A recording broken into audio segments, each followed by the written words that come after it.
Chicos, tengan todos ustedes un muy buen día. Bienvenidos a una sesión más con nosotros el día de hoy. En este caso vamos a estar viendo temáticas de la fase 2 de diagnósticos de casos clínicos. Vamos también a tomar nota en todo momento, por favor, y a ir recordando y hacer conexiones con, permítanme un momento, listo. Hacer conexiones con todo lo que hemos visto, siendo parte de nuestro aprendizaje, todas estas conexiones.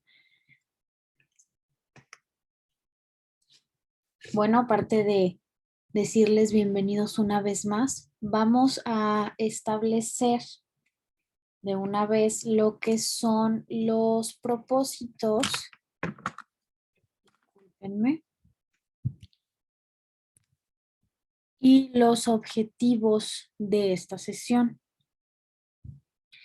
Bien, el día de hoy vamos a trabajar y a conocer lo que es el del DSM-5, discúlpenme, y sus trastornos, la salud y la enfermedad mental en general, junto con los tabúes y los estigmas acerca de los padecimientos mentales. Vamos a tener lo que es el encuadre de evidencias, actividades y el PIA, porque esta sería la última sesión que estaríamos tomando de este curso.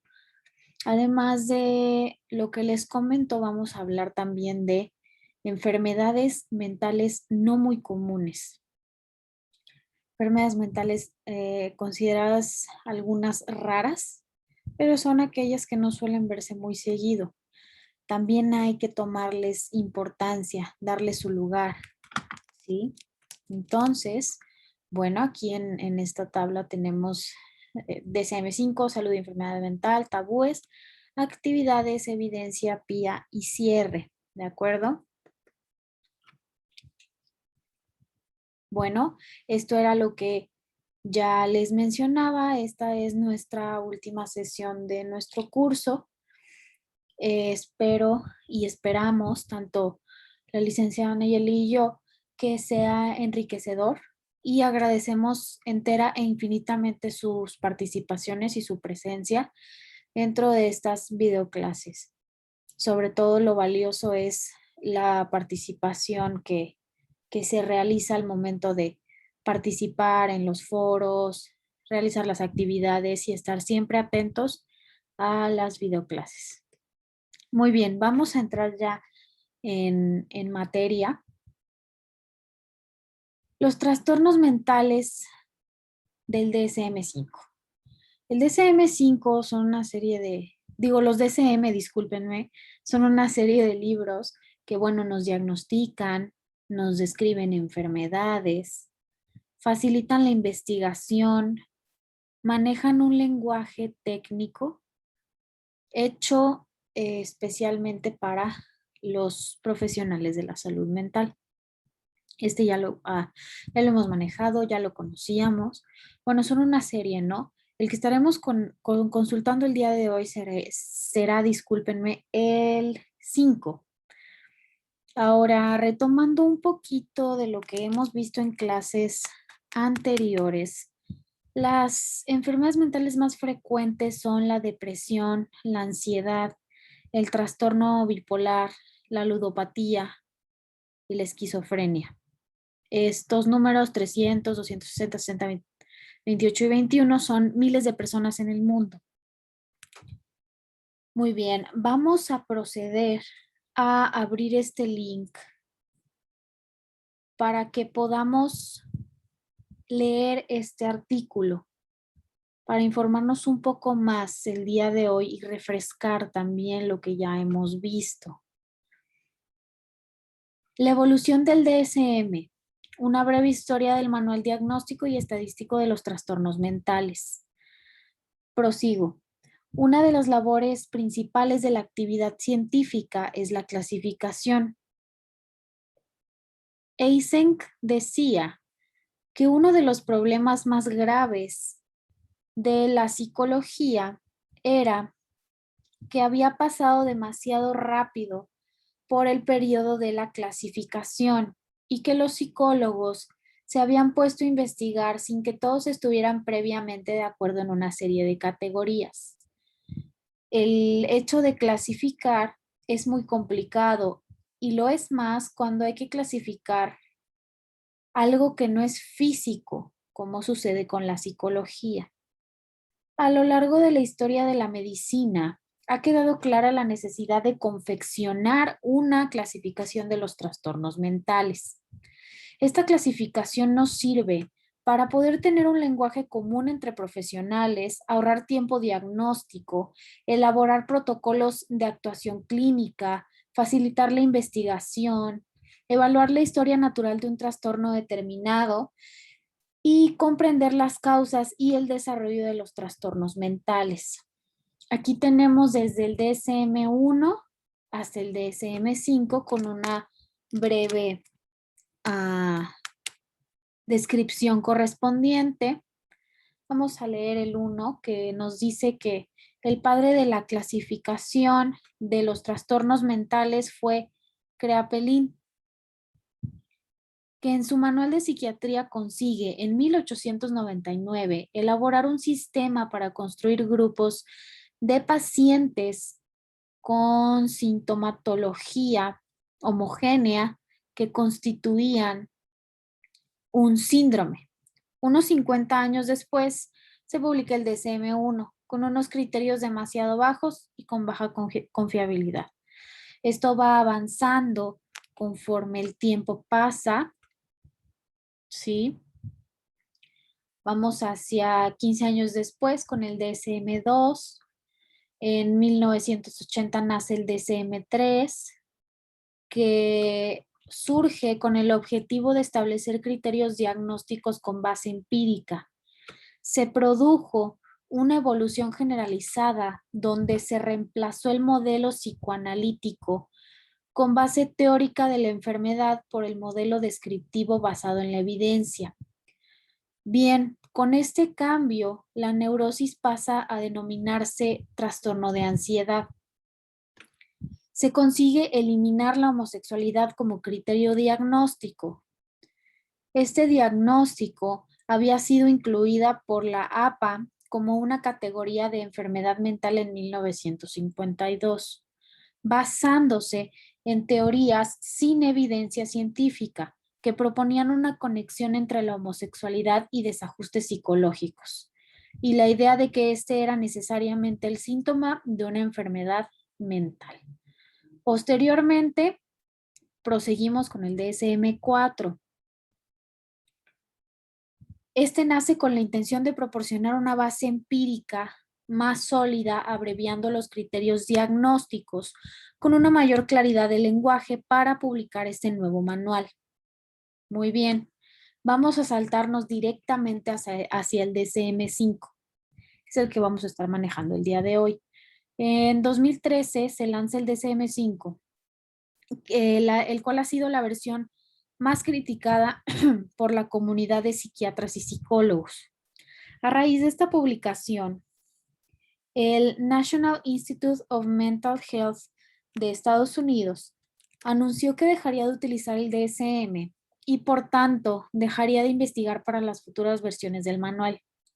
El director del NIMH, por sus siglas en inglés, afirmó que tomaban esta decisión debido a que la clasificación del DSM carece de validez a nivel mundial y que los pacientes con trastornos mentales se merecen algo mejor que los criterios brindados por el DSM. Hay que recordar que esto es únicamente una opinión. Hay DSM-6 y DSM-7, pero a lo largo de los semestres y a lo largo de la carrera en la que ustedes y yo hemos manejado el DSM-5, pues sí es algo que suele ayudarnos bastante para poder, discúlpenme aquí, para poder ver realmente los trastornos mentales, sus características.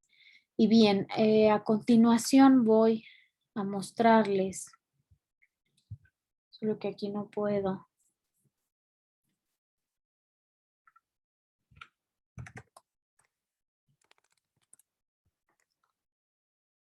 Muy bien.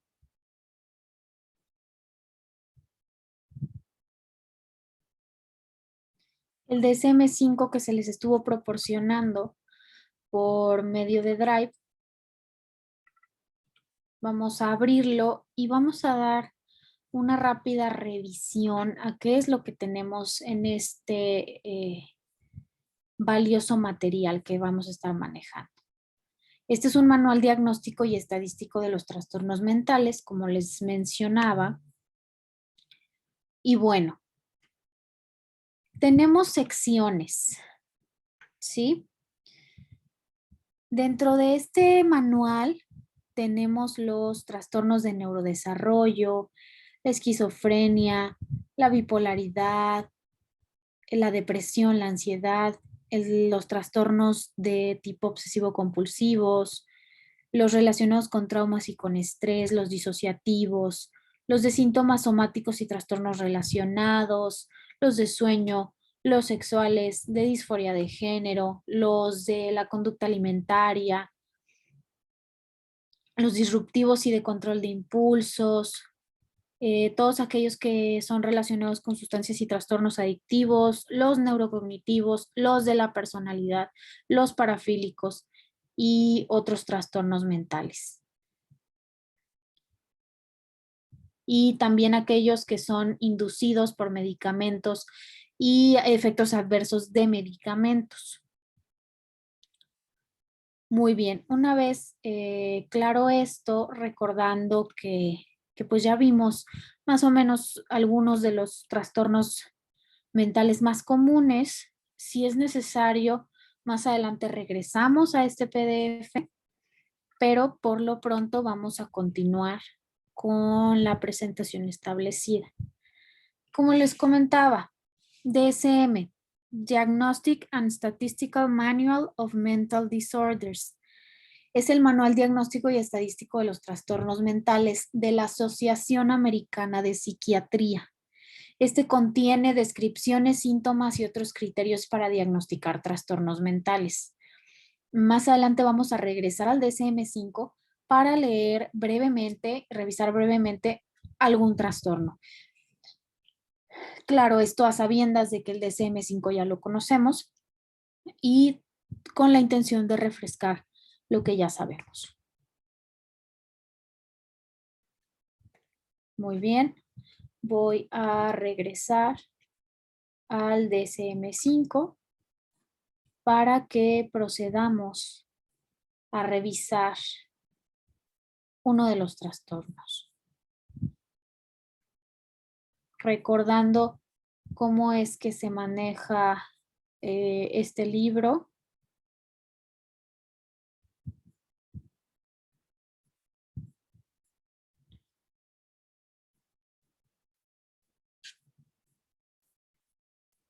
Vamos más abajo debido a que tiene bastantes páginas. Denme un segundo.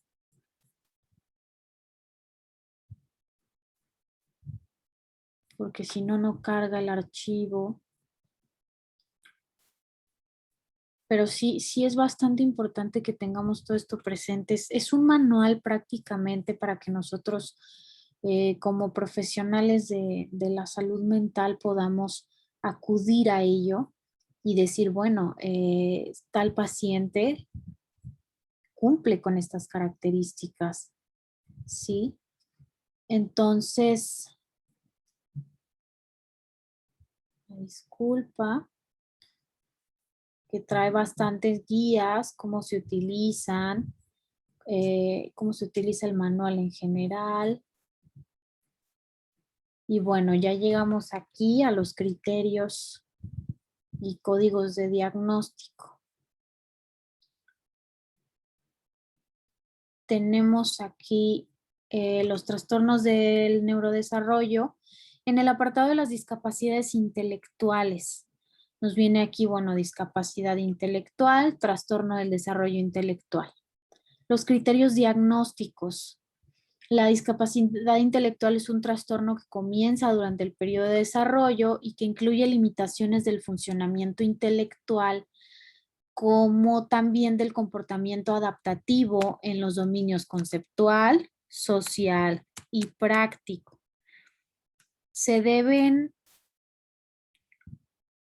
cumplir los 3 criterios siguientes, que son A, B y C. Estos son como los síntomas con los que se debería de cumplir para definir que hay una discapacidad intelectual.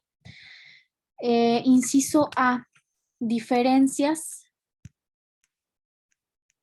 de las funciones intelectuales como el razonamiento, la resolución de problemas, la planificación, el pensamiento abstracto, el juicio, el aprendizaje académico y el aprendizaje a partir de la experiencia, confirmados mediante la evaluación clínica y pruebas de inteligencia estandarizadas individualizadas. Inciso B, deficiencias del comportamiento adaptativo que producen fracaso del cumplimiento de los estándares de desarrollo y socioculturales para la autonomía personal y la responsabilidad social. Sin apoyo continuo, las deficiencias adaptativas limitan el funcionamiento en una o más actividades de la vida cotidiana, como la comunicación, la participación social y la vida independiente en múltiples entornos, tales como el hogar, la escuela, el trabajo y la comunidad. Inciso C, inicio de las deficiencias intelectuales y adaptativas durante el periodo de desarrollo. Tenemos leve, moderado, grave y profundo. Y bueno, los especificadores, la escala de gravedad, cómo es el leve, cómo es el moderado, cómo es el grave y cómo es el profundo. Las características diagnósticas bien descritas, todo aquello que apoya el diagnóstico, la prevalencia, el desarrollo y el curso, los factores de riesgo y el pronóstico, los aspectos diagnósticos relacionados con la cultura, los aspectos diagnósticos relacionados con el género, marcadores diagnósticos, diagnóstico diferencial, comorbilidad, relación con otras clasificaciones. Y así continúa de trastorno en trastorno. Si nosotros, como bien sabemos, todo este proceso, llega el paciente psiquiátrico o psicológico, se hacen una serie de pruebas, se hace una entrevista, ¿sí?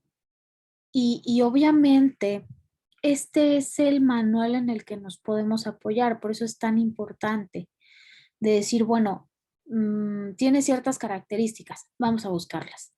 Las encuentro un trastorno y casualmente mi paciente cumple con todas esas características. Entonces, excelente.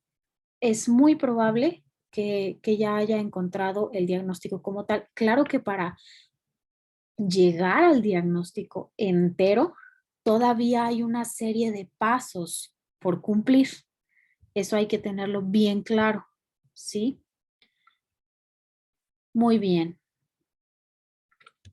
Vamos a continuar con el apartado de los trastornos mentales poco comunes. Hace un momento les comentaba y en sesiones anteriores les comentábamos trastornos mentales comunes, los más vistos, los más diagnosticados, los que lamentablemente la mayoría de la población o de los habitantes del mundo tienen, ¿sí? Entonces, vamos a consultar esta liga que, bueno, es un blog, es una fuente en la que José Machado, que es el autor, nos resume de una manera bastante óptima los 25 trastornos mentales más raros que existen. Regresamos a la presentación y aquí tenemos el primero que es pica, el segundo que es síndrome de Diógenes y el tercero que es el síndrome de acento extranjero. Estos son unos pocos de los que vamos a encontrar por acá y los vamos a ir describiendo. Bueno, ¿qué nos dice aquí? que todos los avances que se han tenido pues, a lo largo de la historia y sobre todo recientemente dentro del área de la psicología y de la neurociencia, pues nos están sacando a la luz cada día más trastornos mentales, tal vez no tan comunes, no tan presentes dentro de la sociedad. Y estos suelen manifestarse a través de comportamientos extraños o simplemente anormales, recordando que la mayoría de las enfermedades mentales se caracterizan por esto. En este caso vamos a estar hablando de síndromes o enfermedades que pues nos refleja más que nada lo complejo que es el, el cerebro humano.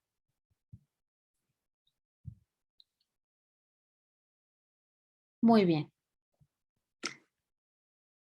La anasognosia es en realidad un estado del paciente en el que no reconoce que algo le está sucediendo.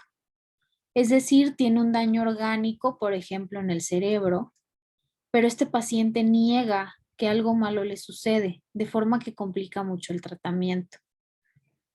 También puede ser el paciente tiene una afección física de cualquier tipo y este lo va a negar rotundamente y evidentemente hace que el manejo de dicho paciente sea bastante complejo. Por siguiente tenemos ceguera al movimiento. Este trastorno impide que el sujeto perciba correctamente los objetos que están en movimiento. Algunos suelen ver una estela difuminada y otros ven como una persona ha cambiado de lugar, pero no pueden ver el recorrido que está realizado. Normalmente tiene un origen un poco más neurológico o funcional que mental o psicológico, pero de igual forma es importante que lo podamos llegar a reconocer. Sobre todo en el manejo de pacientes, ¿no? El delirio de negación o de Cotard es un trastorno delirante que provoca en quien lo sufre la desagradable sensación de que sus órganos han dejado de funcionar, están muertos y se encuentran en estado de putrefacción. Quien lo sufre afirma estar muerto o a punto de sufrir una muerte repentina, aunque a veces afirman no morir nunca. Es como sentirse como un zombie, para que me entiendan un poco más. El desorden de identidad de la integridad corporal es un trastorno psiquiátrico raro que consiste en el irresistible deseo por amputarse una o más extremidades sanas del cuerpo. Las causas de este trastorno son desconocidas. Tenemos después la fuga disociativa, que se refiere a una despersonalización o amnesia que provoca el olvido de una parte o más partes o partes enteras de la vida pasada de un sujeto. La micropsia o macropsia es la alteración de la percepción visual que provoca que los objetos que le rodean al paciente sean más grandes o más pequeños que el propio sujeto. También suele llamarse el trastorno de Alicia en el País de las Maravillas. Vamos a leer como siguiente pica, que fue el que les comentaba dentro de la presentación. Muy bien. La pica se desconoce su causa como tal. Produce en quien lo sufre un acto compulsivo de comer objetos que no son comestibles, por ejemplo, trozos de plástico. Este trastorno ya ha sido estudiado por nutricionistas, psiquiatras y psicólogos, pero no logran saber qué es lo que causa esta enfermedad tan poco común. Yo creo que la mayoría de los aquí presentes han escuchado alguna vez el trastorno de pica, quizás no con el nombre, pero sí ha habido muchos programas, ha habido muchos eh, documentales de personas que tienen este trastorno. Por ejemplo, la chica que salió que se comía el cabello y se produjo una bola gigantesca de cabello en el estómago. Eh, las embarazadas en la mayoría de los casos suelen tener pica, aquellas que comen o que quieren comer tierra, yeso, cosas de este estilo. Entonces tenemos todos estos trastornos, paramnesia reduplicativa,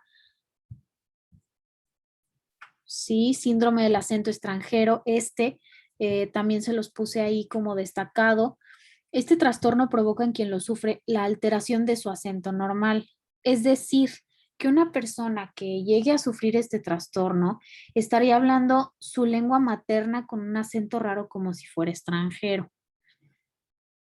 El síndrome de Diógenes, ya lo habíamos escuchado repetidas ocasiones en unidades de aprendizaje pasadas. Este síndrome se caracteriza por la acumulación de objetos inservibles, como almacenar basura y otras cosas sin utilidad aparente. Este también va asociado con el abandono y aislamiento social y es más frecuente en personas mayores. Suelen comportarse como vagabundos y suele haber una falta de higiene severa. El síndrome de Estocolmo, ya lo conocemos. Cuando se sufre violencia o un secuestro, hay personas que experimentan cierta atracción emocional por sus captores debido a que no hay violencia. ¿Sí? Por aquí tenemos muchos más trastornos, unos que son meramente emocionales, otros que son más orgánicos, como el síndrome de la mano extraña. Sientes que el paciente siente que su extremidad no, no le pertenece y se mueve a voluntad propia, ¿sí? El síndrome de Tourette, que últimamente se ha visto bastante y pareciera ser como una especie de moda. Chicos, es importante reconocer, sobre todo como jóvenes, que las modas de tener cierta afección, cierta enfermedad, cierto déficit, nunca han sido buenas y nunca han traído nada bueno. Sabemos que como sociedad, pues solemos imitar ciertas cosas el uno del otro, pero sí ha estado bastante presente últimamente en la sociedad del síndrome de Tourette. Hay muchas personas que tratan como de fingirlo por esta cuestión de las redes sociales, de tener como más seguidores, más vistas, más likes, pero es un tema bastante delicado. Yo los invito a que investiguemos un poco más porque evidentemente es un síndrome que existe, pero también que nos tomemos el tiempo de analizar y de decir qué está bien y qué está mal. Y si conocemos a algún adolescente, algún niño o algún joven que esté presentando síntomas del síndrome de Tourette, pues que realmente indaguemos en esto y que si es intencional, pues hagamos todo lo posible por corregir esta conducta que realmente daña a quienes sí lo tienen, a quienes sí lo presentan y lo sufren, porque no es cualquier cosa.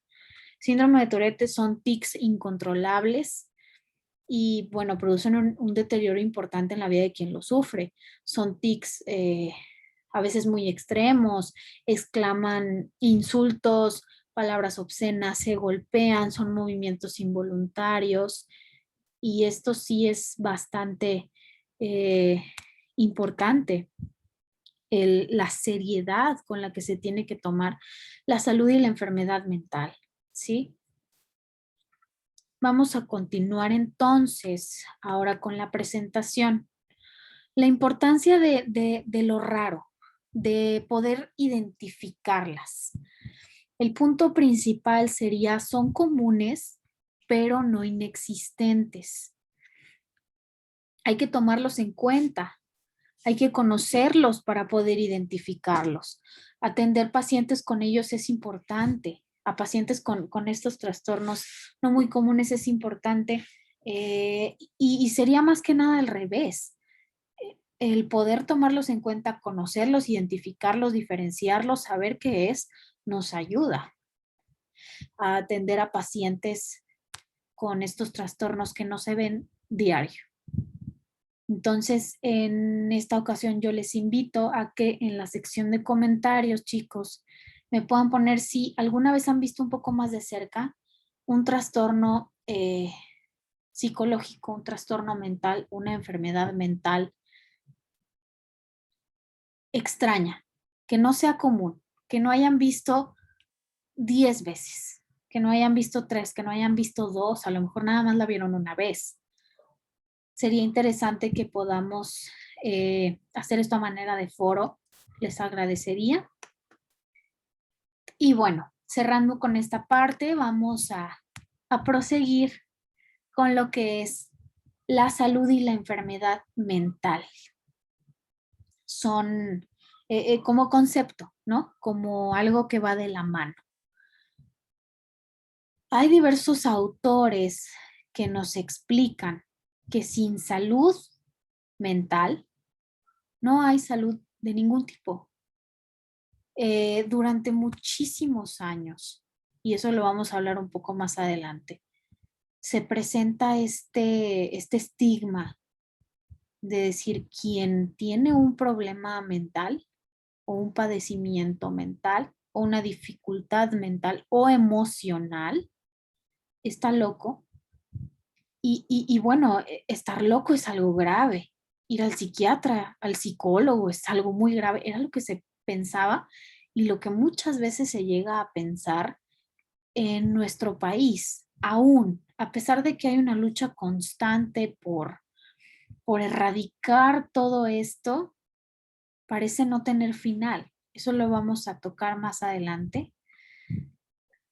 Y bueno, en el sentido lógico y literal, la ausencia de los trastornos se traduce a salud mental y la presencia de los trastornos se traduce a enfermedad mental. Aprender a diferenciar estos dos campos nos va a ayudar a identificar, a pesar de que parece bastante obvio, ausencia de trastorno es salud y presencia de trastorno es enfermedad. Bueno, sí, eso ya lo sé, pero vamos a poder establecer e identificar estos parámetros y estos indicadores que nos van a permitir crear diagnóstico también, en el sentido de qué tan sana está la persona, qué tan sana está mi paciente o en qué nivel de su afección o de su trastorno se encuentra. Leve, grave, severo, etcétera, etcétera, etcétera. ¿De acuerdo?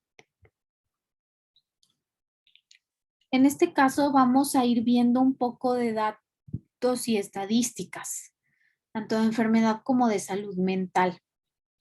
En esta pequeña infografía nos dice, los trastornos mentales se caracterizan por una combinación de alteraciones del pensamiento, la percepción, las emociones, la conducta y las relaciones con los demás. Tenemos aquí depresión, trastorno bipolar, esquizofrenia, psicosis, trastorno del desarrollo, demencia. Y vamos a hablar de números. El 9% de la población convive con algún tipo de enfermedad mental. Hay 6 psiquiatras por cada 100,000 habitantes. El 31.2% de las personas con trastorno mental está en el paro. Supone un 40% de las enfermedades crónicas diagnósticas. Es la tercera causa de muerte más frecuente en mujeres y un 19.5% de la población ha tenido algún tipo de trastorno mental a lo largo de su vida. Y aquí tenemos el coste anual en este país de esta infografía que tuvimos la facilidad de conseguir el día de hoy. Enfermedades mentales, el coste anual y el gasto. Muy bien. En los países de ingresos bajos y medios, entre el 76% y el 85% de las personas con trastornos mentales graves no recibe tratamiento. En los países de ingresos elevados, la cifra es de un 35 y un 50%. Vamos, como miembros de este grupo y como alumnos, les quiero pedir que consulten los videos de el extraño caso de Beth, si no me equivoco con el nombre exacto de YouTube, y el caso de esta mujer, que el video lo vimos en alguna asignatura pasada, si mal no recuerdo, de esta mujer que le dio esquizofrenia a los 18 años. Su familia cuenta que es porque su novio la dejó y fue evolucionando algo muy, muy mal y hubo un quiebre psíquico, pues le dio esquizofrenia y está tan grave y la esquizofrenia es tan severa que a esta mujer ahorita a sus 50 y tantos, 60 y tantos, tiene que estar encerrada y como está en una comunidad muy pobre y su familia, aunque intenta cuidarla, pues vive en la ignorancia de esta enfermedad, pues simplemente sí la quieren, sí la aprecian, pero en el video podemos observar cómo la tratan casi como un animal. La tienen encerrada como en un cuarto en donde realmente no tiene nada, ni siquiera tiene luz, hace sus necesidades fisiológicas en el suelo.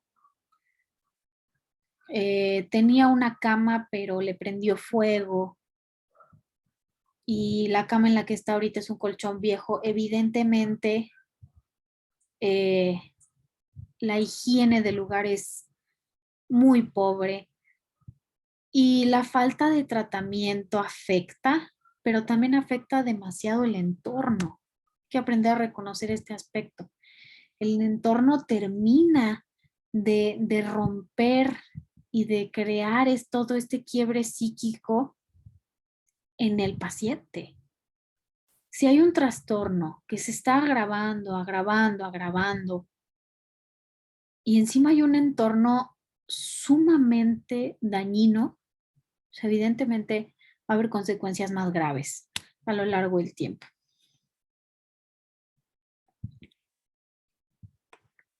Entonces, disculpándome por la letra fuera de lugar,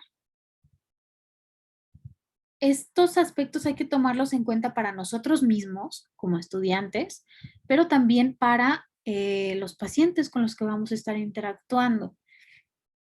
En este póster del Día de la Salud Mental, que es el 10 de octubre,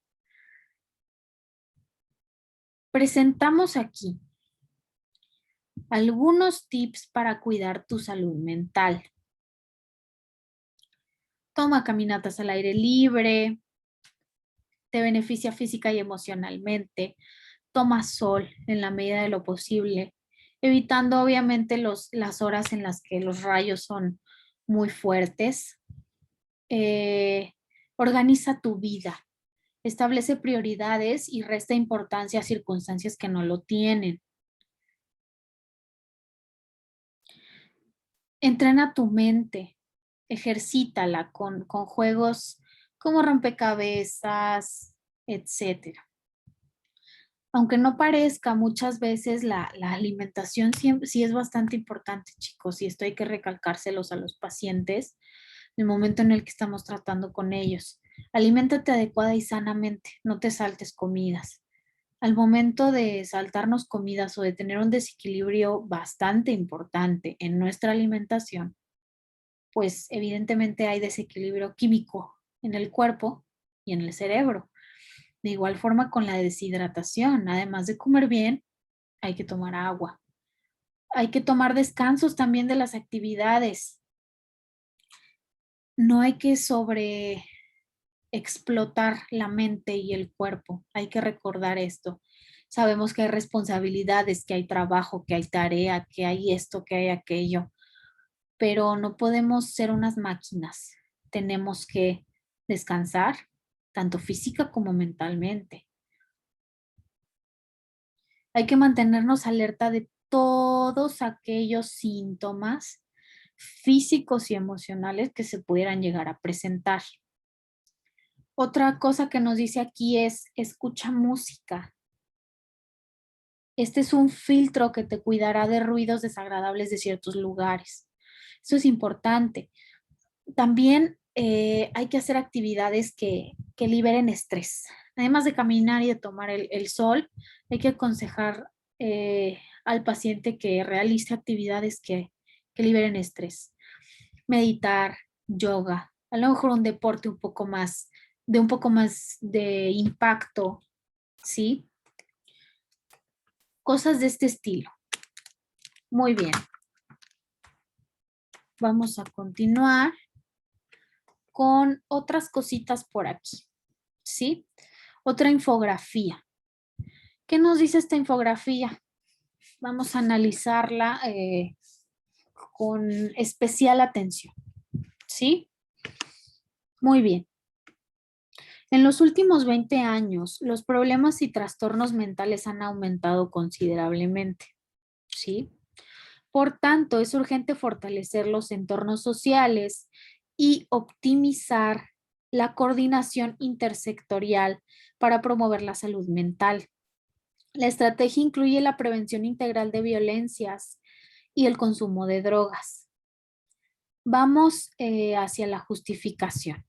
En el 2017, los desórdenes mentales en Colombia ocuparon el lugar número 7 en el escalafón de años de vida potencialmente perdida por discapacidad.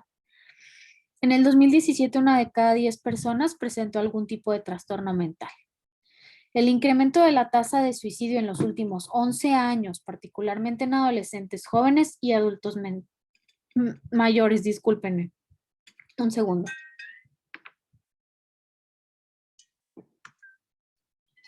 Violencias y consumo de drogas. La agresión física es el principal tipo de violencia en la niñez y en la adolescencia, con 40.760 casos de violencia de pareja que se presenta en mujeres. 6 de cada 10 estudiantes consumen drogas ilícitas. Diagnóstico. Problema 1. Baja coordinación intersectorial en temas de salud mental. Si bien coexisten, múltiples políticas y espacios entre comités territoriales y nacionales que inciden en la salud mental, pero parecen no ser suficientes. Lo mismo sucede en México.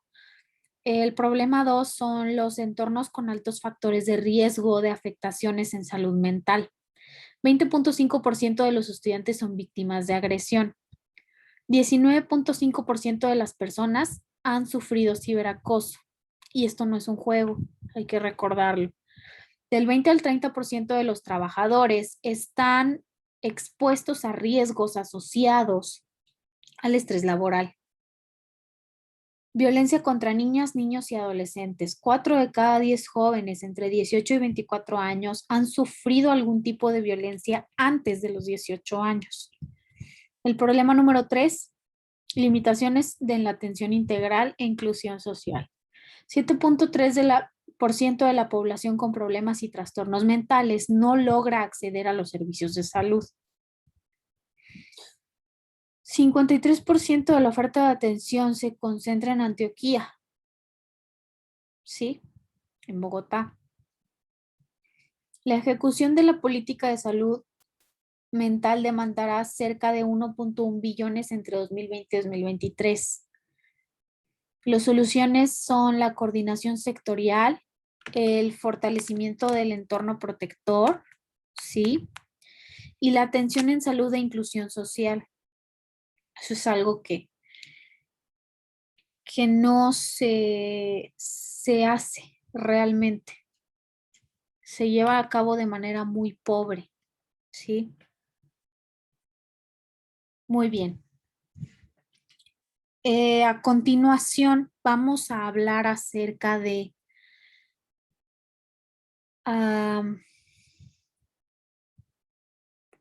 dejando a un lado lo que es la salud y la enfermedad mental. Espero que haya quedado muy claro, ¿sí? Si hay dudas, háganmelo saber con toda la confianza del mundo, como se les ha estado comentando a lo largo de las sesiones. Y bien, vamos a pasar al apartado de tabúes y estigmas acerca de los padecimientos mentales. Prejuicios, mitos y realidades, creencias, etiquetas y desinformación. Yo creo que como seres humanos y como profesionales del área de la salud mental, sabemos todos estos mitos, realidades, prejuicios, creencias, etiquetas. La población mexicana lamentablemente está sumamente desinformada acerca de todo esto. Permítanme un segundo. Quisiera comentarles, hacer un pequeño paréntesis. Todas estas apartados y temáticas que estamos viendo el día de hoy nos van a ayudar a realizar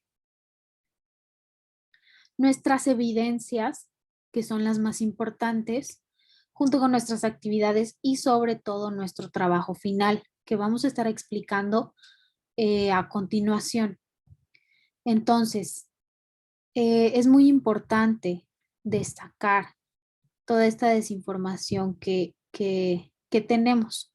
Para este apartado quisiera comentarles una serie de experiencias que espero que sean enriquecedoras para que podamos comprender un poco más las temáticas. Dentro de todas las enfermedades y padecimientos mentales, me ha tocado escuchar en muchas ocasiones que la mayoría de la gente, incluso personas que conozco, que son cercanas a mí, sus respuestas a, a la enfermedad o al malestar emocional y mental suelen ser las siguientes debido a la desinformación. No precisamente en ese orden, pero son aquello que dicen, ¿cómo es que te sientes así si hay muchas personas que están en una situación terrible?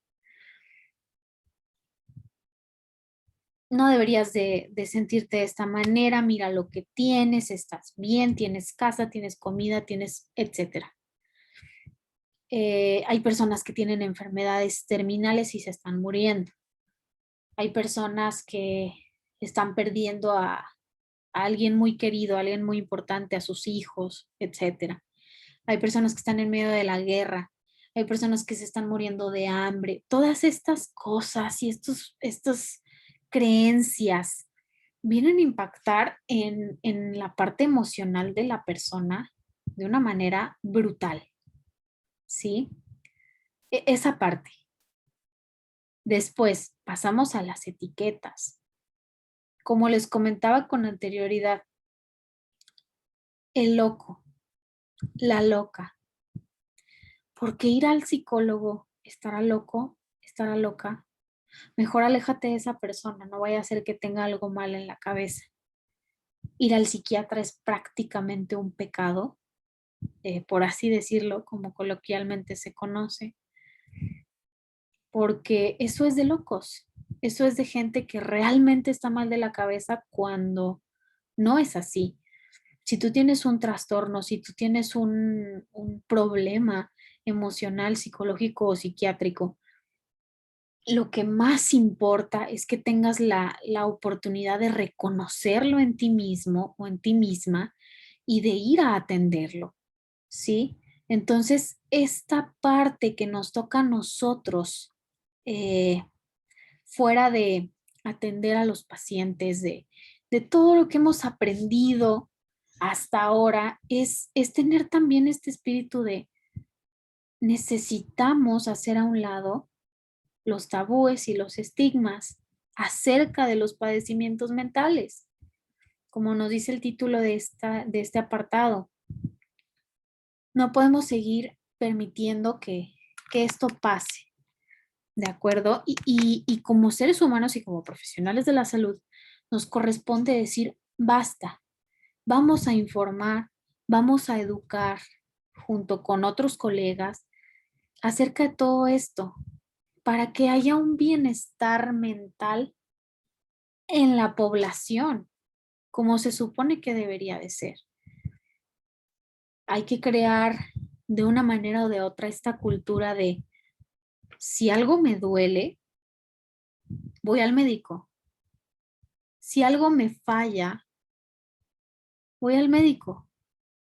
Si algo me duele aquí o si algo me duele aquí, voy con el psicólogo, voy con el psiquiatra, voy con quien tenga que ir para sanar esta parte de mi ser también, ¿sí?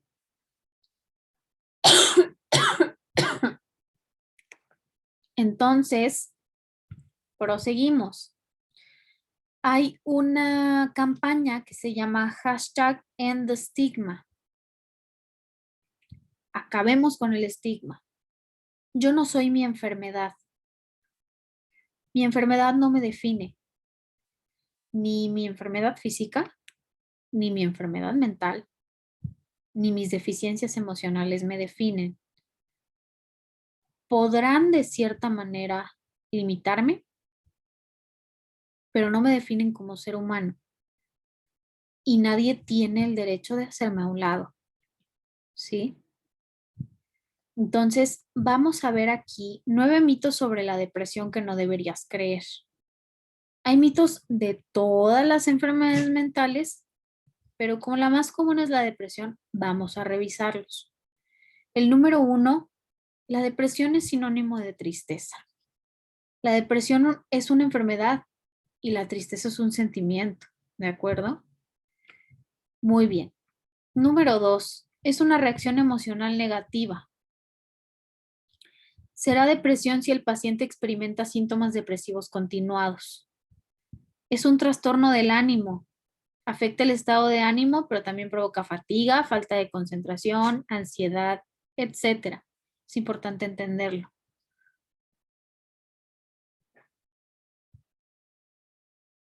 El fruto de la falta, es el fruto de la falta de voluntad, discúlpenme.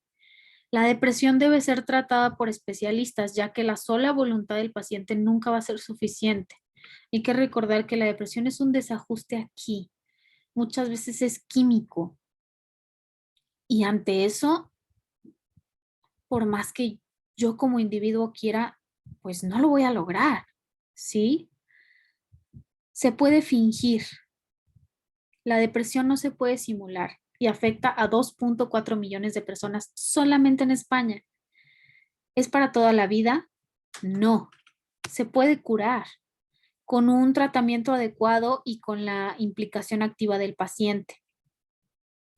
No requiere tratamiento ni atención médica.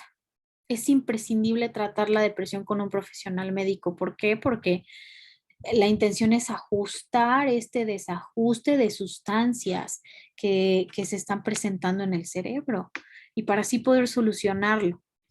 ¿Es habitual en la tercera edad? Pues no siempre es así. La esperanza de vida aumenta y es probable que más personas mayores la padezcan. Sí, pero no siempre es así. Es más habitual en países occidentales y en nuestra época. La depresión es una realidad en todo el mundo. La única diferencia es que ahora tiene más visibilidad. Se le da un poquito más de importancia. Así como estos mitos que les estoy presentando existen para la depresión, hay mil y un mitos más que existen para el resto de las enfermedades mentales. Hay que entenderlo. Por ejemplo, para todos aquellos trastornos que hacen referencia o que se encuentran dentro del espectro autista, una persona que tiene autismo no puede, no sabe, no puede trabajar, no puede estudiar, etcétera, sabiendo que no es así. Yo conozco a muchas personas que están dentro del espectro autista y son excelentes estudiando, aprendiendo y excelentes en mil cosas más. Tenemos que eliminarlos. Ese es un hecho. Normalizar los padecimientos mentales en el sentido de son normales.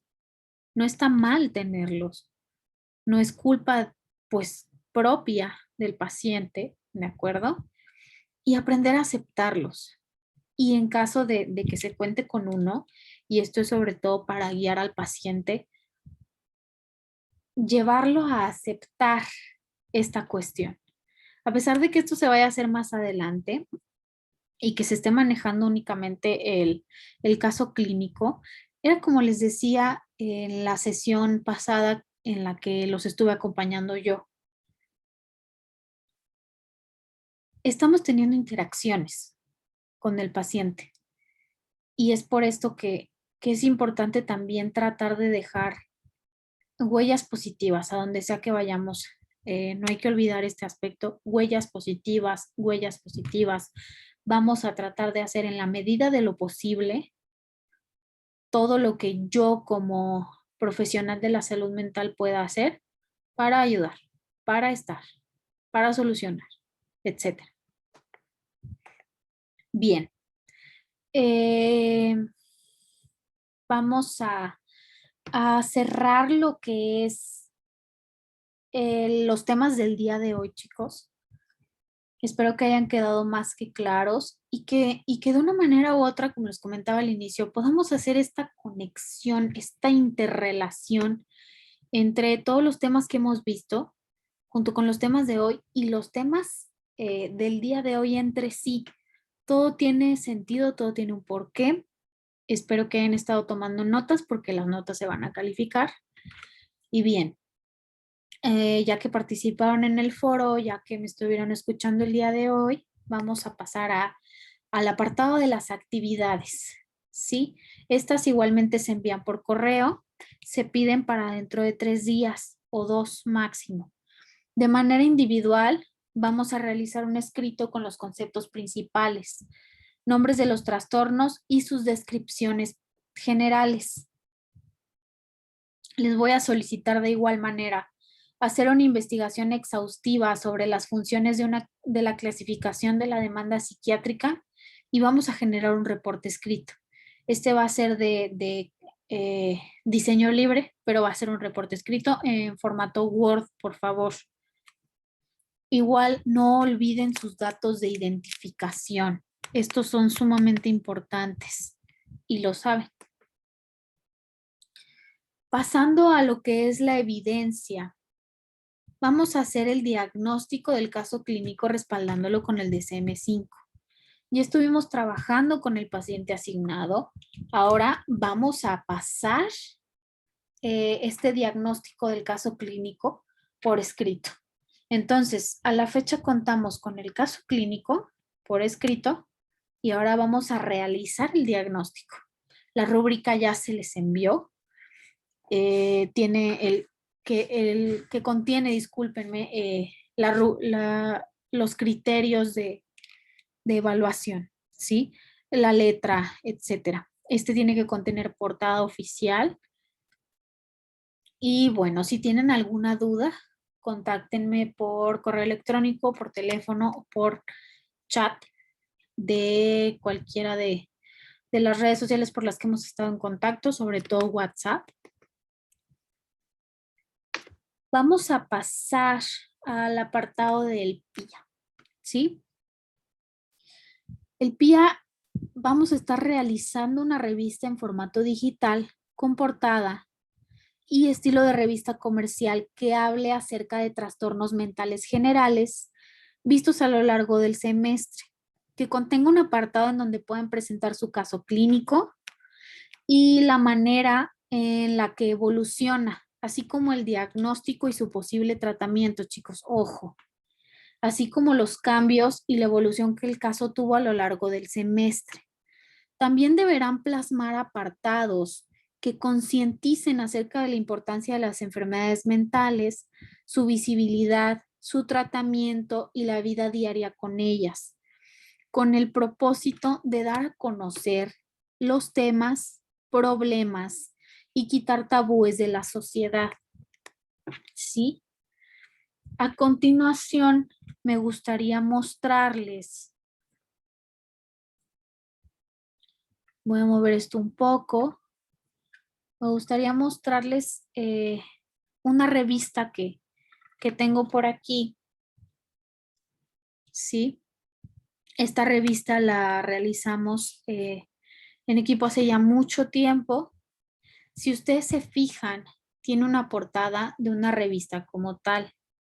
Número 2, junio 2019, 25 pesos mexicanos, tal cual como una revista. Aquí me dice que hubo problemas al cargar el resto de las páginas. No contaba con esto. Les pido una disculpa, pero vamos a ver si funciona. Porque el contenido de la revista está bastante completo, ¿sí? Por aquí tenemos, bueno, estas son temáticas que se estuvieron manejando dentro de esta revista. La teoría de Erik Erikson, tenemos aquí como una revista para padres. La revista se llama Psicología de la Infancia, ¿sí? Entonces aquí tenemos como noticias, en este apartado, fíjense el formato. Fobias, angustias y terrores de la infancia. ¿Sabes qué le angustia a tu hijo? ¿A qué le tiene miedo? ¿Por qué? Entonces todo este artículo que nos muestra más adelante tenemos unos estudios de caso. De esta manera vamos a plasmar lo que es nuestro caso clínico, nuestro diagnóstico de caso clínico. Aquí dentro va a ir el caso clínico, el diagnóstico y lo que ya les comenté. De igual forma, estas descripciones vienen en el programa analítico que ustedes ya tienen. Eh, ¿Qué más? Vamos a ver si cargan las demás páginas. Son como artículos. También espero que puedan meter un poco de publicidad de tipo psicológica también. Esta revista es como si la fuéramos a vender al público. Precisamente por esto es esta intención de que sea con esto de concientizar a la gente, porque se va a estar publicando, a pesar de no ser oficial, para que sea de consulta, para que sea de lectura, ¿sí? Entonces tenemos aquí el resto de los artículos, de los temas, de qué fue lo que vimos, las teorías, esto nos puede ayudar bastante. Y no se quieren cargar las páginas, pero quisiera mostrarles los apartados en donde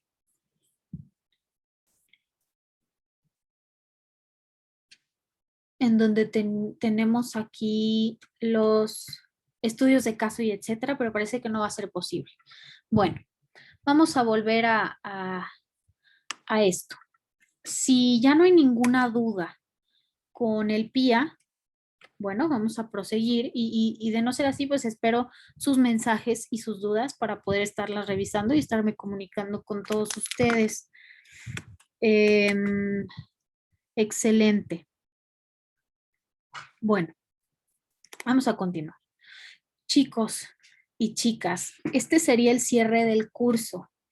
Ha sido todo un placer poder estar con ustedes, a pesar de las fallas técnicas que pudiéramos llegar a tener durante el curso, que si el ruido, que si el perro, que si la página no se abrió, que si se tardó.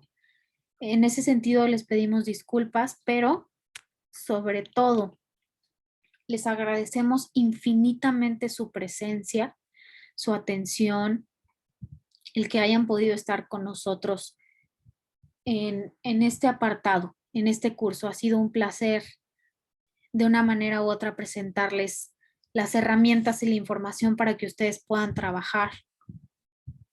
Entonces, pues por nuestra parte sería todo. Evidentemente resta lo que es la evaluación y la retroalimentación. Esta ya la estaremos haciendo vía comunicación virtual, es decir, correos y mensajes vía WhatsApp. Estaremos disponibles por si surge cualquier duda, como les estoy diciendo desde hace rato. Y bueno, esto fue algo breve, pero aparentemente bastante enriquecedor. Espero que haya sido de su agrado. Espero que hayan aprendido de la mejor manera y que sigan cumpliendo sus sueños y sus metas en general. Fue todo un placer. Yo les agradezco mucho por su tiempo y pues nos despedimos de ustedes con esta última sesión. Muchísimas gracias y espero que tengan un excelente fin de curso y una excelente calificación también. Quisiera añadir a este cierre todas las cosas que pudimos ver. Vamos a hacer una recapitulación súper rápida de qué fue lo que vimos. ¿Sí?